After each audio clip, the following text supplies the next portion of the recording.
All right, well, welcome back to the P18 podcast, everybody. Today we have with us a special guest, Dr. Tom Rothery. Thank you. Mr. Rothery, he's the department chair for the math department and a very proud member of the faculty here at Perry High School. Definitely. Mr. Rothery, we definitely appreciate you taking some time to be with us today. Thanks for asking me to be here. I'm excited about it. All right, so I have some questions for you. Okay. So I'm going to fire them at you one by one, and feel free to give us the answers that you want on each of those questions. All right. Okay. I'm ready for question one. All right, question number one for you. Can you share a little bit about your journey and how you came to be part of Perry High School? Sure, definitely. I started my career in education almost 30 years ago. I started as a middle school teacher. I worked for 5 years teaching 8th grade math. And then I transitioned to McClintock High School, where I worked there for 10 years in Tempe. At the time, I was living out here in the far kind of East Valley, and knew that Mr. Serrano was out here. He's a fantastic leader, and decided to join his team when there was a position available, and have been a math chair here since 2010. What does a typical day in your job look like here at Perry? Oh gosh, let's see. Well, I start off with a first hour class, but usually before that class begins, I'm trying to help some students before school if they have any questions on any of their math work, or helping another teacher in the department with something they need assistance with. I teach a couple calculus classes. I teach a couple statistics classes, and work with them. And then my lunch and prep are usually monopolized with things that I have to do with related to meetings, or creating a field trip for students who are part of math club, talking with some other students about their work or makeup work, or giving them a little bit of an edge to improve, or maybe talking to a parent or other colleagues. Anything to kind of enhance the learning or of the students, and trying to give them the opportunities to go on field trips, or having an AP Stats T-shirt or whatever for their exams that they're taking later on. And then my last class is geometry class, and love them to death. And when school ends, I'm usually helping some students out with something, whether it's something math related, or maybe something for a letter of recommendation, and and that's pretty much completes my day. The only thing that is a little different is that on Wednesdays, our math club goes to Rice Elementary School, and we, as a club, will tutor their students who need a little bit of additional assistance in math, and so we take care of that once a week on Wednesdays. That's fantastic. So you're talking geometry, calculus, stats. Do you have one that stands out as a favorite to you? I really don't. Every kid is a little bit different each class. So my geometry students are sophomores, and they have a good strong energy. My calculus students have a different type of focus than my statistics, but they're all very high academic. I probably have a little bit more experience, or a little bit more in depth with statistics, just because I work with the college board on the side. I'm an AP reader.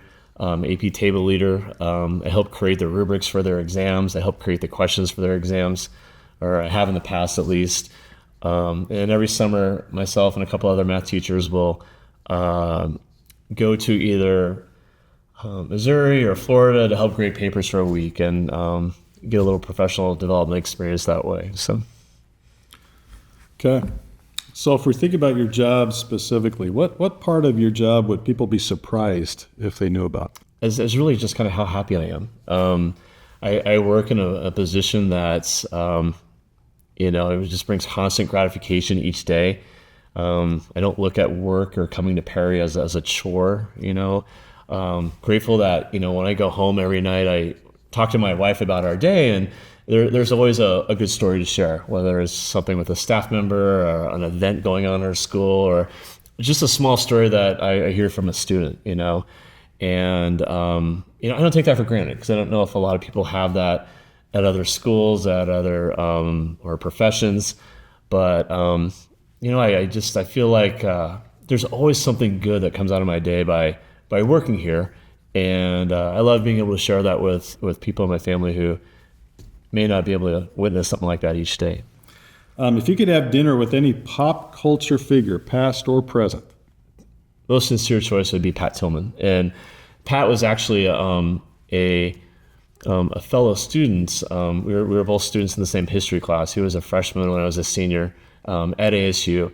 And we didn't sit near each other, but I certainly recognized him from the football field and just kind of his presence in the classroom. And I never talked to him. I never did, but I wish I had at the time. I wish I would have introduced myself and just befriended him. I've always heard good things about him as an athlete and as a person, and I was just curious to have 30 minutes and see him on a untrue side. So, All right, back to Perry with the next question. Sure. So what do you wish that more people understood about Perry High School? You know what? And I judge largely just from the math department for people I see every day is kind of how passionate and interested they are in helping kids. And, how much of our lunchtime discussions is just about how much we enjoy our students. Moments where maybe we find that a certain lesson didn't work out as well, but maybe, someone else had another idea that said, hey, this is something that works in my room, and challenging ourselves with trying new strategies and trying something new and different to really kind of enhance the interest of our students in math, because sometimes that's tough to do. When I think just beyond that, when I think about what people may not know is how sincere and how kind many of our students are in terms of just helping others. And as I talked about just our math club and having students who are part of that club are interested in not only just doing contests and things like that, but they really want to reach out and help people who are struggling with math at other schools and giving up an hour of their time driving over there, each week to assist students. Sometimes they have 2 or 3 that they're working with at a time just to help them understand what mistakes they made on their tests or how they can help them with their daily homework. And it's just so neat to see for some students who are, on our part, who are very academic, looking to help those other ones. And the fun part too is they've also had success. We've taken some of our students to some contests across the state of Arizona, the Arizona Cardinals math competition. We got second place on, won a big $500 prize on. The SCC math and science field day, we've won that 3 years in a row, and I wish people understood that, who are on this campus, how sincere we find our academics, for those students who are really striving to be challenged and do something a little bit beyond the typical class routine. So. Okay, fantastic. Last question for you. Sure. So we all have choices about where we can work. What makes Perry the place for you? You know what? It's just, and I'm a pretty academic guy, but it's really just the kindness that you see from everybody. And that goes from the students who walk the hallways to the teachers and the colleagues that I work with. And that's from any type of classified staff to, the math teachers to administration. You don't see showmanship. It's all a friendly but very strong working relationship between everybody. There's a lot of trust on each other's parts, and we all kind of go out of our way to just kind of help each other. And